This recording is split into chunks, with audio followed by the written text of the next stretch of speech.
Good day, Miss Shahina. Today I would like to present the novel The Midnight Library by Matt Haig, a contemporary British author known for exploring mental health and human emotions in his work. So, The Midnight Library is written mainly in a philosophical fiction style with elements of magical realism and reflective and using reflective narrative. So I read The Midnight Library 3 years ago at a time when I was going through what felt like a profound middle age crisis. I found myself overwhelmed by regret, mainly by regret, and constantly thinking about the different choices I could have made in my life. So every decision seemed like a missed opportunity. Careers I didn't pursue, like places I didn't visit, risk I was afraid to take. So also this referred to the important people in my life whom I separated from because of my some silly actions, as I thought. At that moment I was young. I was like kind of naive. I didn't feel continuing my any relationship with them, but later I was deeply regretting. I wondered if what if I didn't cease to communicate with them? What would my life be now? So these thoughts made me almost depressed. So they made me question my identity in general and the direction my life had taken. So reading the novel during this emotionally turbulent time period felt almost therapeutic. The story of Nora Sid, it's the main character in this novel, who explores alternative versions of her life, resonated very much deeply with me. It actually made me realize. That the regret is a universal human experience, but it doesn't define our future. Instead of focusing on what could have been, the book encouraged me to appreciate the value of my present life and the choices that shaped me into who I am today. So gradually, step by step, I began to understand that every path carries its own challenges, and that perfection does not exist in any version of my life.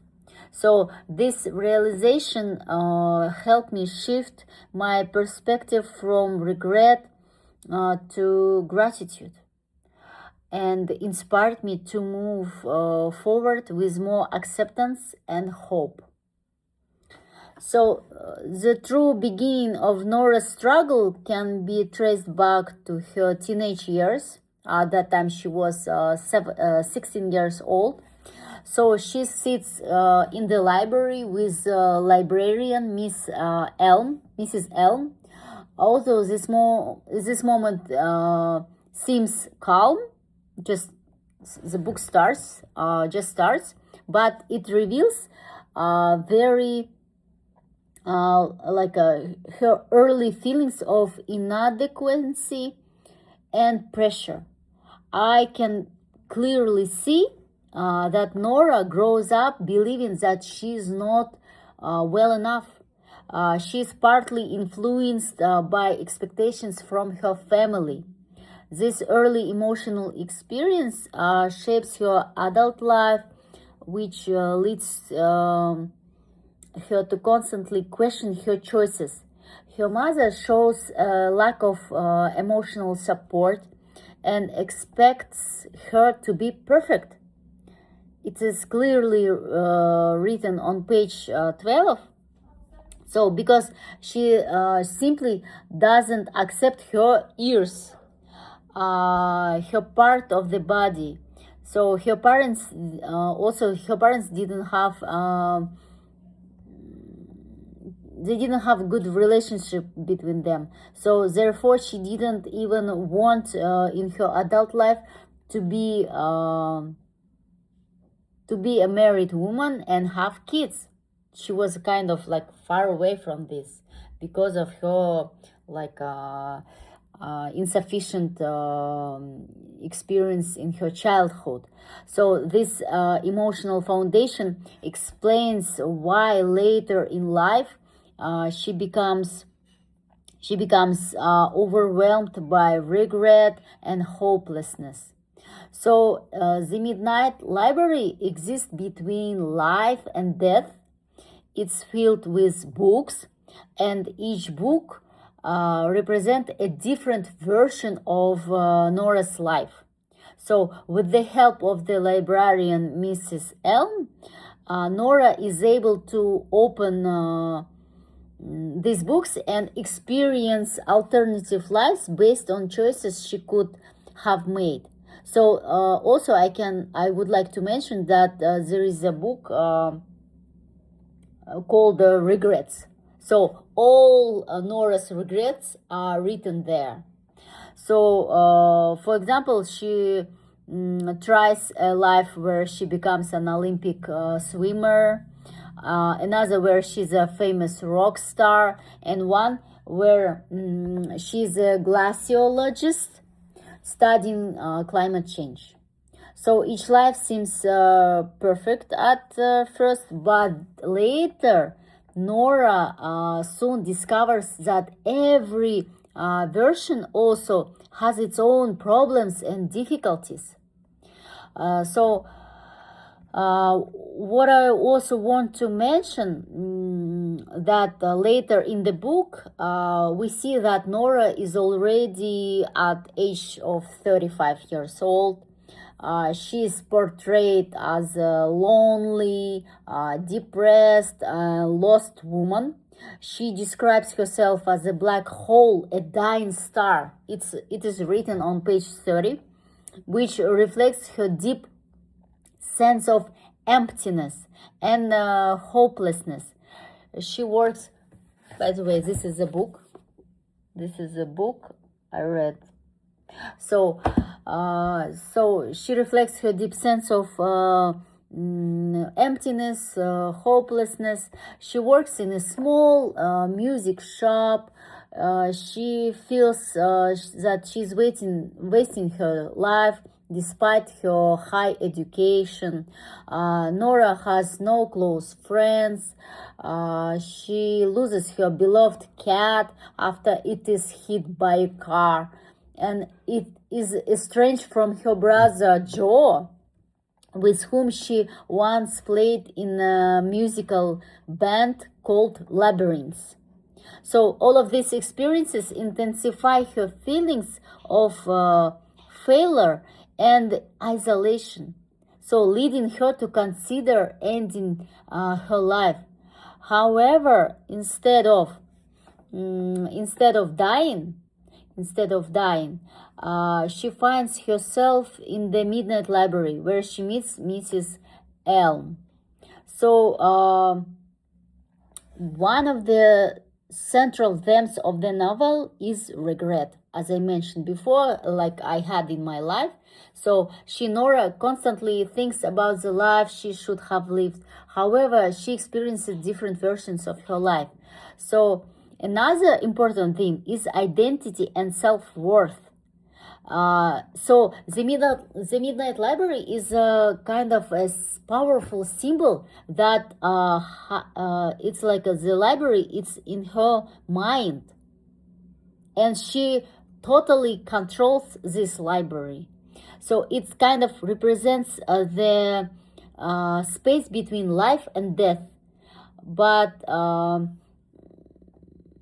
books symbolizes the idea that every decision creates a new path.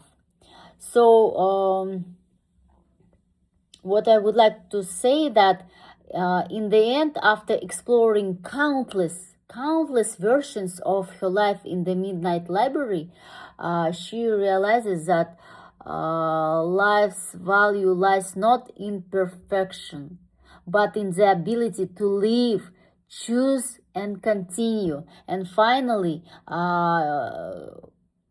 she saw the different path, the different outcomes of her scenarios. So she's finally understand that she should not be trapped by her regrets, but instead she should learn to value the life we are living now.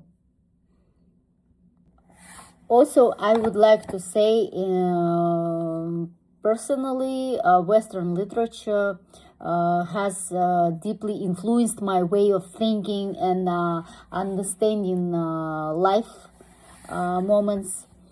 Through this subject, I began to see literature not only as stories written in different times, but also as a reflection of human experience, emotions, values. It helped me understand the concept of life from different perspectives, and taught me to think more critically and independently. So after each lesson, I felt fulfilled, more confident, inspired, because I'm growing intellectually and emotionally. I realized that education is a powerful tool, a kind of a superpower that allows people to better understand the world and, of course, themselves. So literature became a way to have a meaningful conversation with my own thoughts and feelings. So I would like to thank you, teacher. This novel made me think deeply. It helped me to realize that I worth this life, and I worth living this life in my way, that I don't need to regret. I need to live my life directly toward my aims, toward happiness, and happiness is just in everyday details. That's it. Thank you for these tasks. I really like this challenging task. Thank you.